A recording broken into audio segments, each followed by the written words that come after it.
Hello and welcome to another 9-minute Bible study. Our starting point, Acts chapter 2, the first line of verse 27. Because thou wilt not leave my soul in hell. Now we are connecting this to what we see in Luke chapter 16.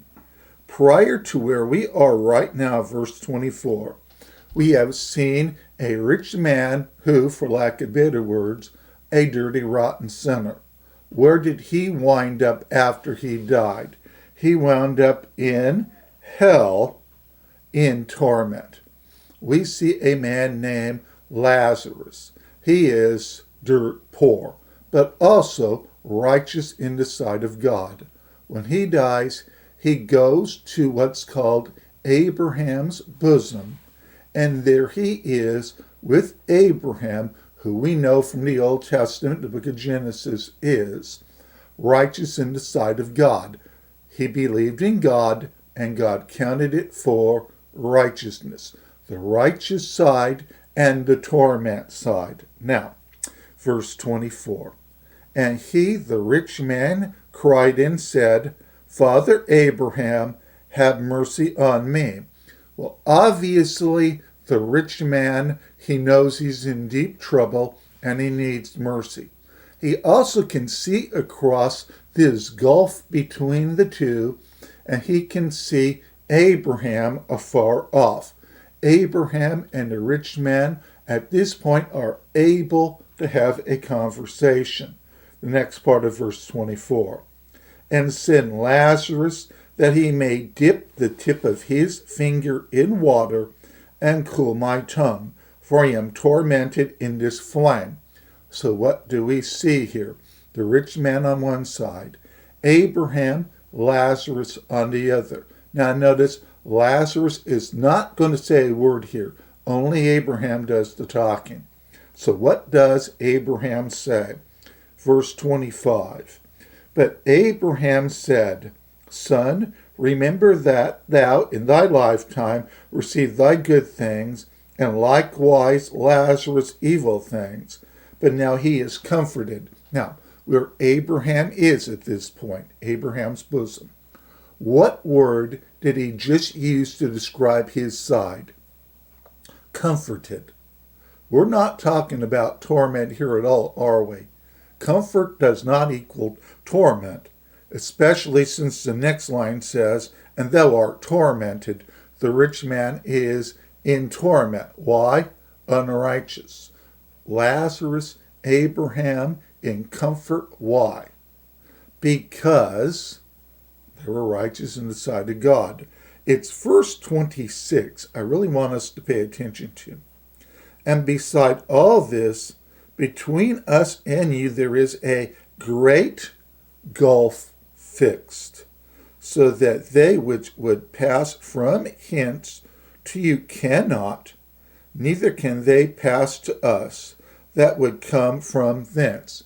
In other words, those on Lazarus' side and Abraham's side, they cannot pass to the torment side, and the rich man cannot pass over.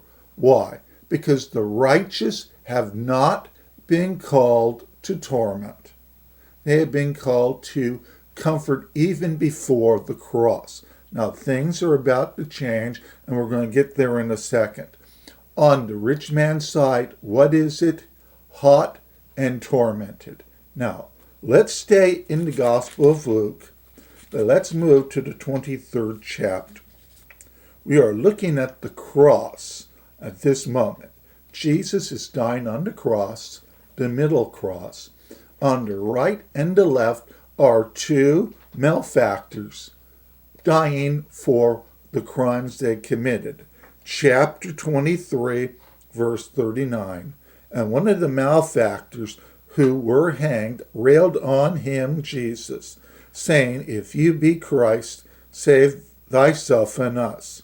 But the other answering rebuked him, saying, Do you not fear God, seeing you are in the same condemnation? And we indeed justly, for we received the due reward of our deeds. But this man hath done nothing amiss. Verse 42. And he said unto Jesus, Lord, remember me when thou come into thy kingdom. Verse 43. Jesus said unto him, Verily I say unto thee, today shalt thou be with me in paradise. Now notice the wording. Did Jesus say he was going to the hot side of hell? No. What did Jesus say?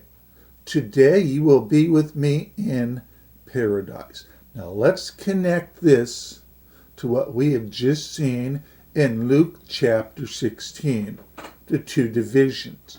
Abraham's bosom, hell. Abraham's bosom is paradise. This is where Jesus will go. The other end of hell, the hot end of hell, that is for those who have sinned and fell short of the glory of God. Can I ask you a question? Did Jesus sin and fall short of the glory of God? No. So what was Jesus? He was our sin offering. The blood of Jesus was shed to pay our sin debt. Jesus did not become a sinner. You do not voluntarily become a sinner without committing a sinful act. Jesus did not commit a sinful act. Agreed? Therefore, he could not go there. Now, where did Jesus go? Paradise, Abraham's bosom. What did he do there? Follow with me to the book of 1 Peter. 1 Peter, and we're going to look at chapter 3. 1 Peter chapter 3. No, I got to get to 1 Peter. A few pages off. 1 Peter chapter 3. And what do we see there? Let's start with verse 18. For Christ also hath once suffered for sins, Jesus dying on the cross to pay the sin debt as our sin offering, the just for the unjust, the just Jesus going to the cross, being our sin offering, so we, the unjust, can become just in the sight of God. They might bring us to God, being put to death in the flesh, but quickened by the Spirit, brought to life by the Spirit, which we'll pick up with probably in a later lesson. Verse 19. By which also he went and preached unto the spirits in prison. So what do we see here?